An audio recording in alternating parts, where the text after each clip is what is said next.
Thank you very much for inviting me to speak with you.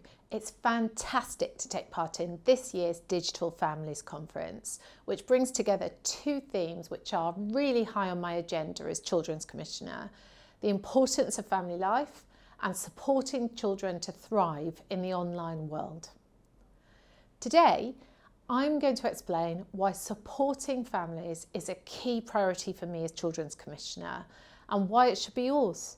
I'll also touch on the impact of the online world in 21st century family life and the rich challenges which technology brings into family homes. Firstly, on family life. Family is fundamental. If we want to create stronger, happier future generations, we must start with the family. We need to celebrate, understand, and invest in families. Family matters to children's outcomes, family circumstances, and the support a child receives from their family from the earliest years of their life. It makes a huge difference to their future. Having a stable and loving home, whatever form that takes, is linked with children's future success, their happiness, their ability to form strong, healthy relationships. Family is a core pillar of my work as Children's Commissioner. Earlier this year, I was delighted to be commissioned by the Minister for Equalities, Kemi Badenoch, to undertake an independent review of contemporary family life. I set out to understand who is in the family unit, what challenges contemporary families face, and how services can best support families. Now, my research found there are 8.2 million families with children in the UK.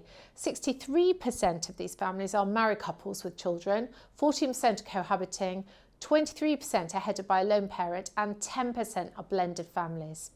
Over 80,000 children are in care, and many more are in less formal arrangements, including kinship care.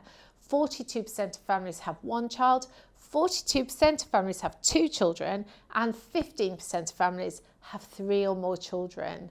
Now, these findings reveal how family structure has changed over the last 20 years. There are fewer married couples, there are more couples cohabiting, there are fewer traditional nuclear family units today.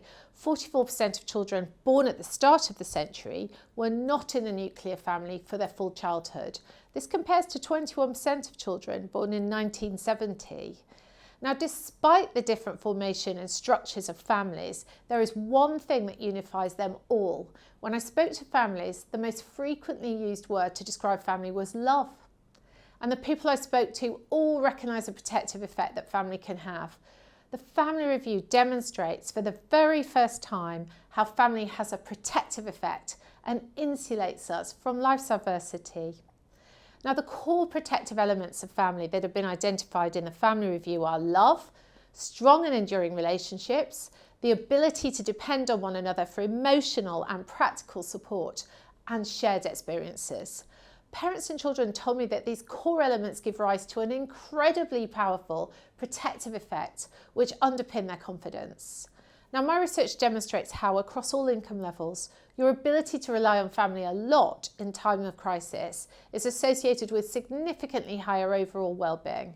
Close relationships between children and their parents in the early years are associated with better outcomes for children, from higher scores in the early years foundation stage to better GCSE results and even a higher hourly income at the age of 25. So how can families best be supported to bring about this protective effect? Most families choose to access support from their own networks. 78% of parents turn to their own family for advice and support, and 51% of parents would turn to their friends. Outside of their own networks, some parents explained how they seek advice from social media and from online platforms. Now, while recognising the benefits of being able to immediately access advice online, many parents I spoke with were concerned about the accuracy of information online. They described the pressure they sometimes feel from social media to be like perfect parents.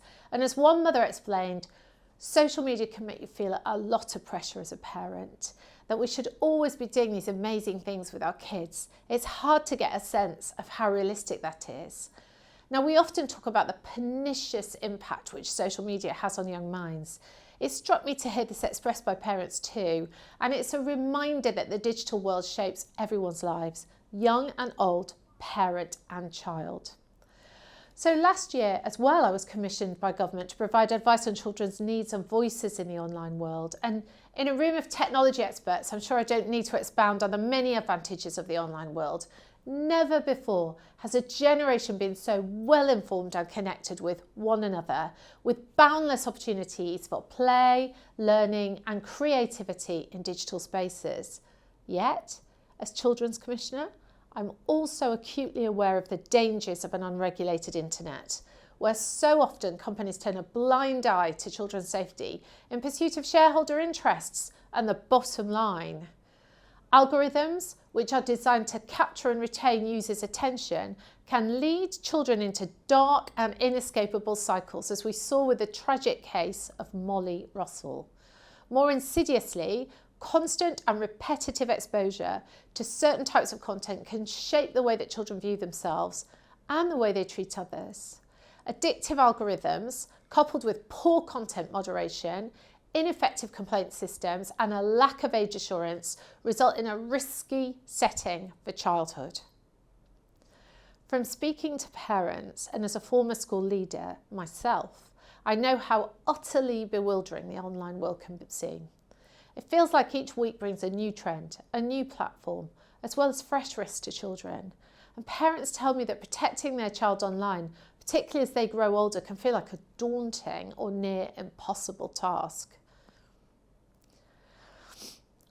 Last year, I worked with young people aged 16 to 21 to write a guide for parents on managing online safety. The Things I Wish My Parents Had Known was the title. Our young people were clear about what they wanted: for their parents to take an active stake in their online life, to have proactive conversations and to stay well informed and ready to step in if something went wrong. Really, this is the bread and butter of parenting: communication, empathy, boundaries. There's an enormous amount more which tech firms can be doing too in order to support parents and enable children to thrive online. And this means making platforms safe by design and enabling parents to take an active stake in their children's online lives. Sadly, I don't think that tech firms will take action in these areas until they're forced to. And that's why we need the online safety bill on the statute book as an urgent priority.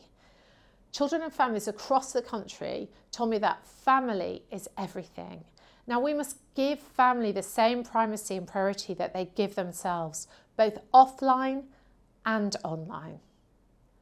My research has demonstrated how investing in family is the single greatest investment you can make. And I think this is just as true for big tech firms too, who now play such a significant role in children's lives. Where we support families to thrive, they become a self-sustaining unit, there to catch us when we fall. If you are part of a strong family, you cast your net wider to catch others. I'm calling on everyone, from policymakers from Silicon Valley titans, to put family centre stage of their agenda. If we get this right at a critical moment for families across the country, we'll benefit generations to come and change children's lives. Thank you for the opportunity to share my thoughts with you today.